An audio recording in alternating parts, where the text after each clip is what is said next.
Alright, dude, you ready to film? I mean, yeah, I guess. I don't know. I feel really weird about today's episode. I'm not really sure if I want to. You know what? How's the shot look? Does the shot look good at least? Yeah, the shot looks great. I mean, it's just, it's really dark in here. You know, that's kind of how I want it today. You know, I'm feeling a little dark. Maybe, I don't know, just the sun hurts my eyes and everything. I'm gonna open up the blinds. No, Greg, no, you don't. No!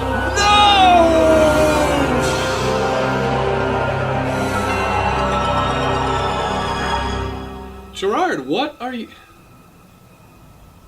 This is what I am, Greg. This is what I've become. It's like a diamond. So Beautiful. Greg, this is the skin of a cold-blooded killer! I brought ice cream sandwiches. Did you guys start shooting yet? Where's the right shirt?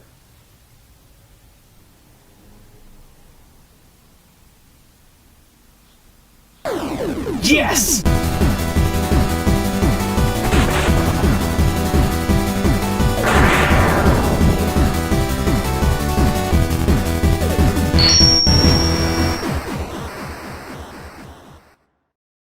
Castlevania, Symphony of the Night. Hey guys, welcome back to another episode of The Completionist, and here is week 2 of Super Beard Brothers Month. Just in case you missed last week, our second channel is going to be getting a huge overhaul this month, so to kind of honor that, we're going to be reviewing some of the games we've already completed on that channel. And next up on the docket is Castlevania, Symphony of the Night. Do you think before we start we can maybe address the sparkles? No!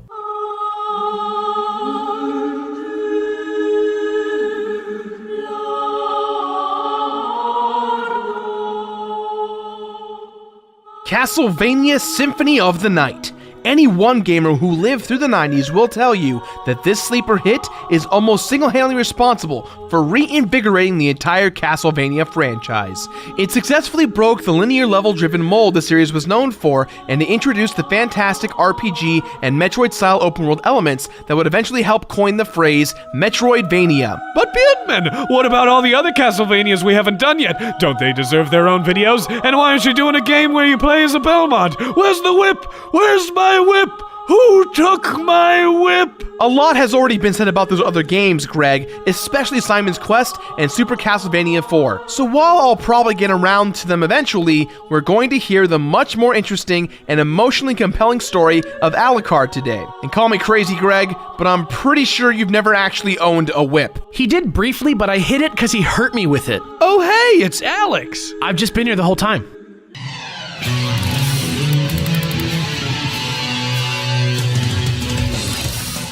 Alucard is Dracula's estranged half-vampire, half-human son. His mother Lisa was murdered for her forbidden affair with the Dark Lord, but with her dying breath, she gave Alucard the power to choose between a life of good and a life of evil. Now, Dracula is returning, and Alucard has awakened from his eternal sleep.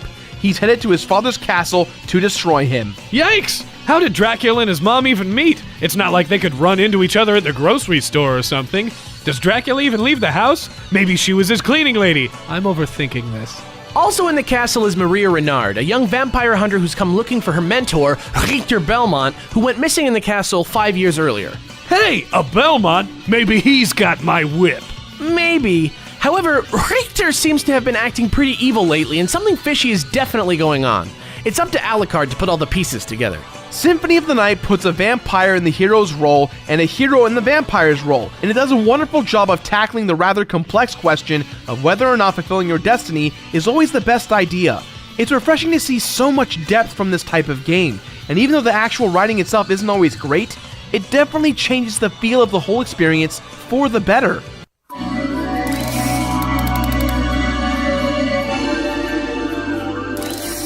Symphony of the Night definitely still feels like a Castlevania game, but it switches up and refreshes so many aspects of the series that it's not crazy to consider it the most single important milestone in defining the future of the whole series. It was released relatively early in the console cycle, so it uses more familiar tools, like 2D sprites instead of 3D polygons, but the PS1's more powerful hardware allows for much more beautifully detailed art, with better and atmospheric use of color, from smooth character animations to excellent and immersive use of parallax scrolling in a lot of the backgrounds. Plus, the bosses are huge, and there's just enough extra cool stuff to remind you that this definitely is not the Super Nintendo.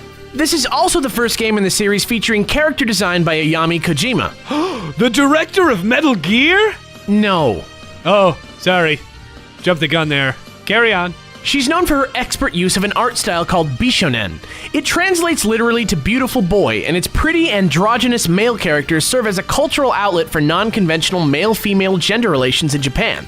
Her work has since become synonymous with the series. This game also has an excellent and incredibly varied soundtrack by, I'm gonna butcher this, Michiru Yamane, who also did the music for the prequel Castlevania Bloodlines. It takes a very postmodern approach to the game's tone, and many of the tracks originally written for this game are now classics because of it. Oh yeah, except for freaking I Am the Wind! I Am the Wind is the famously terrible song that plays over the end credits of most versions of this game, and man does it hurt to hear. Yamane had no part in writing this song, and it's just horrible. It's a disaster. I can't believe they chose this as the reward you get for all of your hard work. It's like all those weird R&B covers at the end of 90s Disney movies. Congratulations for beating the game! Enjoy this painful reminder of everything terrible about music in the decade we're currently living in. Ladies and gentlemen, Fake Kenny G! As a whole, though, the game does a great job of nailing that gothic feel, and everything from the architecture to the enemy names is well researched and actively contributes to the game's near-perfect production design. My favorite little bits are the many environmental secrets that come up. I loved how you could just sit and go on a ghost date, or go to the confessional and get stabbed, or even go to the bottom where a skeleton is doing some cool cliffhanger moves.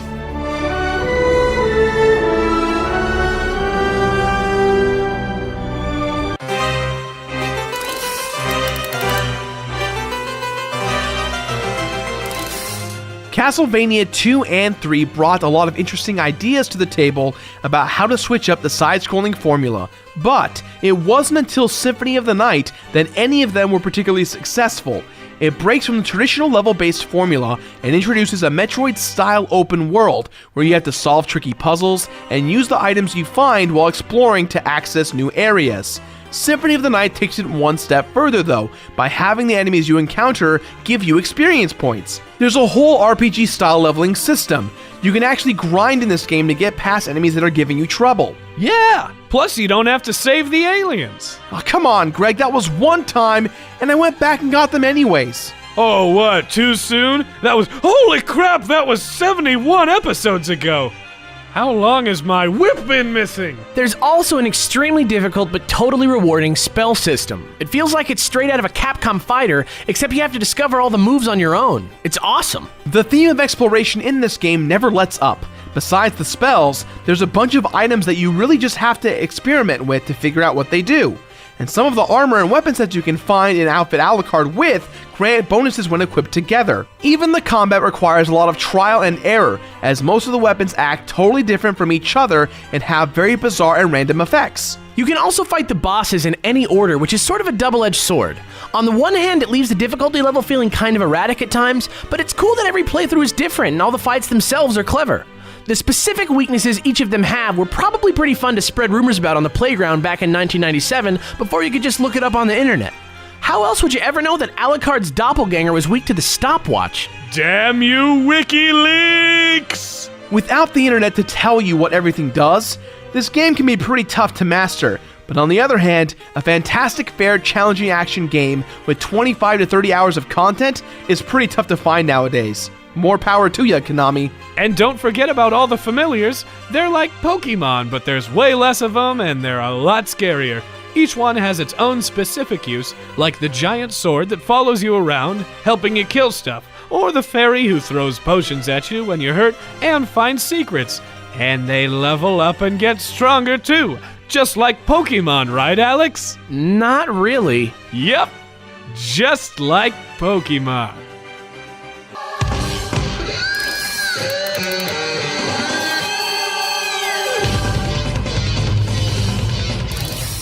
After finally working your way through the whole castle, you reach Richter Belmont.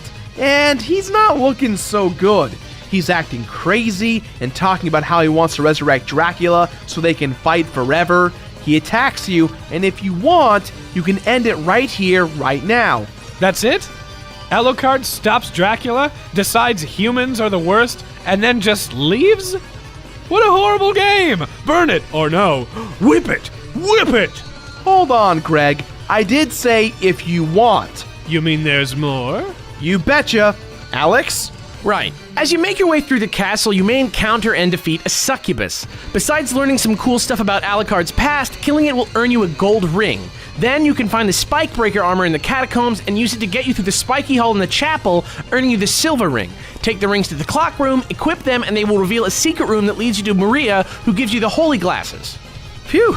Did everybody get all that? Who knows, man? But hey, if they didn't, they can always use WikiLeaks, right? I'm not sure you know what WikiLeaks is. If you wear the holy glasses during the Richter fight, a ball of demonic energy will be revealed, and it seems to be controlling Richter. Destroy it, and the evil priest Shaft appears. Shaft? Sorry, the evil priest Shaft? Who's the black private dick that's a sex machine to all the chicks? You're damn right. Yeah, Greg, what's so funny? The man's name is Shaft. I can think of at least 3 ways why that is a weird name for a priest. Whatever. Next, you're treated to a cutscene where you see another upside-down castle appear out of the sky. That's right. You know the castle you've been in the entire game? A whole other one just appeared, full of new enemies, new bosses, new items. It's time to fight new bosses, collect Dracula's body parts, and then hours later, it's finally time to settle things with your father. In the final battle, human emotion takes on cold evil. Alucard forgives humanity for their faults, just like his mother did, and with this knowledge, Dracula is defeated by the power of true love. Alucard disappears forever, and Maria, touched by his new humanity, follows. Whoa, that's exactly how Harry Potter beat Voldemort. What if J.K. Rowling's a huge Castlevania fan? They came out the same year. Probably not, Greg. I bet Richter is a Hufflepuff. Maybe he's a Jigglypuff?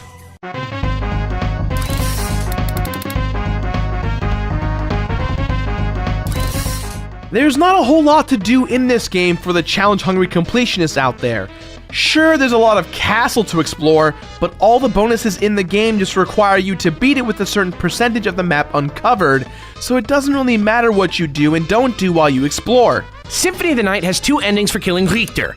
One with and one without the holy glasses, and 2 for killing Dracula. 1 for exploring under 196% of the castle, and 1 for going over. Completing the game in any way with over 180% completion also earns you access to a sound test in the library next time you start a file. Completing the game once and starting a new file also grants you access to some special bonuses, depending on what you name your character.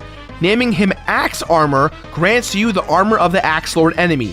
Naming him XVQ grants you 99 luck. And finally, naming him Richter lets you play through the game as Richter. Where yes, Greg, your only weapon is a whip. Yes! Finally! Greg has his day!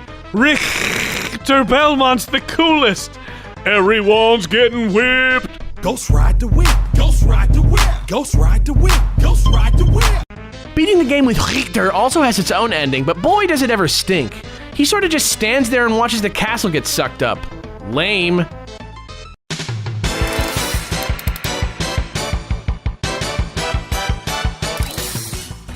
I wouldn't say that Symphony of the Night is a particularly challenging game. Sure, it requires a bit of patience sometimes, like with all the stupid Medusa heads, but it's still very accessible, and even though it's almost 20 years old, it hasn't really lost any of its magic. It's like the Jurassic Park of video games. Those dinosaurs still look real, man! In this game, completion equals grinding and exploration, so you just get more and more powerful the more you fill the map.